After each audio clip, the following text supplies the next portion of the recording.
Assalamualaikum warahmatullahi wabarakatuh.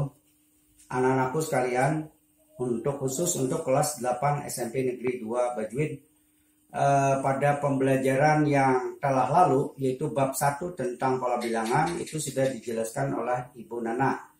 Nah, sekarang pada bab 2 ini yaitu sistem koordinat, ini Bapak yang nerangkan. Oleh karena itu tolong perhatikan, karena nanti sehabis pembelajaran ini Bapak akan memberikan latihan yang nanti mungkin dikumpulnya sehari setelah pembelajaran ini ditayangkan di YouTube. Oke, mari kita saksikan pembelajaran yang pertama. Ini pada bab 2 semester 1 kelas 8 itu kita membahas tentang sistem koordinat. Oke, pada sistem koordinat ini apa sih pengertian dari sistem koordinat? Nah, di sini sudah Bapak tuliskan bahwa sistem koordinat itu adalah suatu sistem untuk menentukan posisi suatu titik atau benda dengan menggunakan satu atau lebih bilangan dan memiliki acuan sumbu yang tetap. Nah, jadi kita fungsi sistem koordinat kita akan menentukan posisi suatu titik atau benda terhadap sumbu yang tetap. Di mana sumbu yang tetap ini yaitu sumbu X dan sumbu Y. Yaitu nanti disebut dengan koordinat kartesius. Koordinat kartesius. Nah, kenapa disebut koordinat kartesius? Karena penemunya bernama John Cartesius. Untuk mengabadikan penemu, maka hasil temuannya diberi nama dengan nama orang tersebut. Oke, kita lanjut. Nanti pada sumbu X itu disebut absis dan pada sumbu Y disebut ordinat. Oke. Misalnya di sini Bapak memiliki titik A, ini titik B, titik C, dan titik D. Oke, kita ke titik A. Bagaimana sih jarak titik A atau posisi titik A? Titik A, bagaimana posisi titik A terhadap sumbu X maupun sumbu Y. Begitu juga bagaimana posisi titik B terhadap sumbu X dan sumbu Y. C dan D, begitu juga. Ini berdasarkan jarak. Oke, kalau kita lihat di sini, posisi titik A terhadap sumbu X, ini berada dia di atas. Nah, berapa? 1 satuan. Kemudian posisi titik A terhadap sumbu Y ini berada di sebelah kanan sumbu Y. Berapa satuan? 1, 2, 3, 4, 5. Nah, 5 satuan. Oke, kalau kita catat.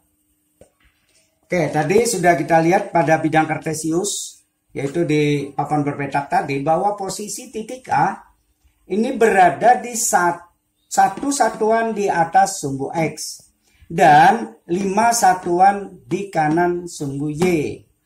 Jadi menentukan posisi suatu titik terhadap sumbu X dan sumbu Y. Sudah titik A. Sekarang kita lihat titik B.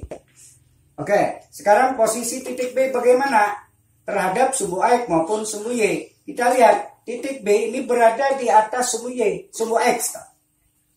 Berapa satuan? 1, 2, 3, 4, 5. 5 satuan dan berada di sebelah kiri sumbu Y yaitu 4 satuan. 1, 2, 3, 4. Oke, kalau tadi sudah kalian saksikan, Bapak tunjukkan pada bidang kartesius, titik B dia memiliki posisi terhadap sumbu X maupun sumbu Y yaitu berada di 5 satuan di atas sumbu X dan 4 satuan di kiri sumbu Y. Oke, itu cara pertama dalam kita menentukan posisi suatu titik terhadap sumbu yang tetap, yaitu sumbu X dan sumbu Y. Nah, berikutnya yang ini yang akan dipakai lanjutannya. Oke, Bapak ulang. Tadi cara pertama menentukan posisi suatu titik terhadap sumbu tertentu, yaitu sumbu X, sumbu Y, seperti titik A dan titik B tadi. Kemudian ada cara lain, dan cara ini yang biasa dilakukan, yaitu menentukan koordinat suatu titik. Nah, di mana posisi titik C? Nah, titik C ini kalau kita letakkan yaitu X, Y. Nah, kemudian lanjutannya di sini titik C koordinatnya berapa? Kita lihat pada sumbu X ini 1, 2. Berarti di kanan. Karena dia di kanan berarti positif 2. Koma. Kemudian Y lagi. Nih Y-nya. Y-nya berapa? 1, 2, 3. Ke bawah dari titik pangkal koordinat. Berarti koma negatif 3. Nah, titik C ini koordinatnya. Kemudian titik D. Nah, titik D. Kita lihat pada sumbu Y. Ini titik acuan kita, yaitu titik pangkal koordinat atau perpotongan dua sumbu. Berarti dia ke mana? Ke kiri. Oke. Kita lihat di sumbu X, yaitu 1, 2, 3. Kemana? Ke kiri. Karena ke kiri dia negatif 3. Kemudian setelah ini turun ke bawah. Berapa langkah? 1. Karena dia turun, maka koma negatif 1. Oke. Ini ordinat, ini absis, ini ordinat. Ini absis, ini ordinat. Oke, kita ke... Tadi sudah Bapak terangkan di papan berpetak bahwa titik C itu memiliki koordinat X, Y.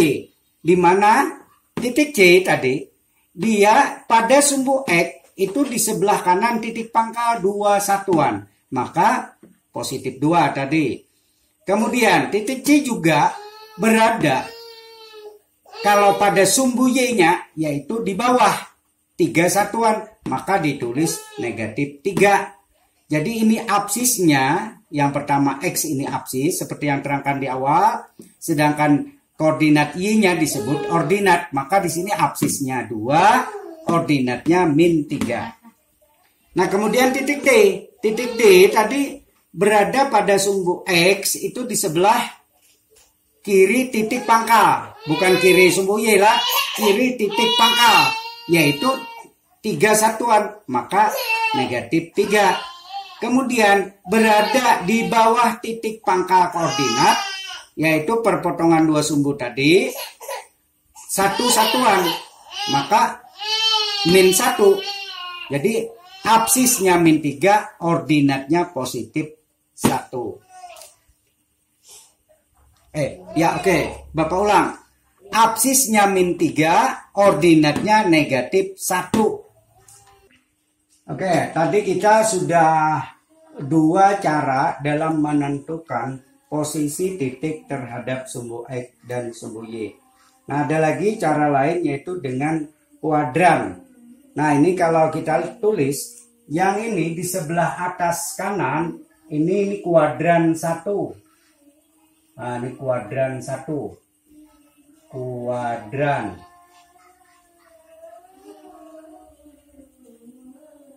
Kemudian yang di sebelah sini, ini kuadran 2. Nah, ini. Yang di bawah, ini kuadran 3.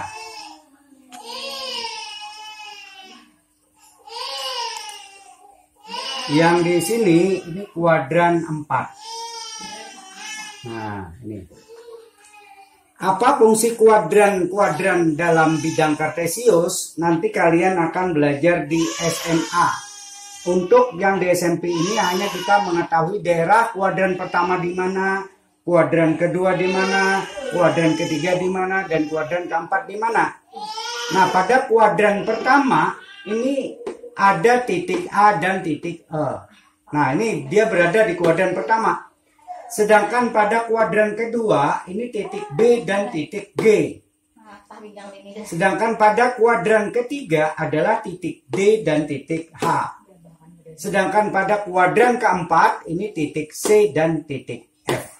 Oke, jadi yang diketahui hanya ini pada pelajaran SMP. Untuk fungsi kuadran-kuadran ini nanti belajar di SMA.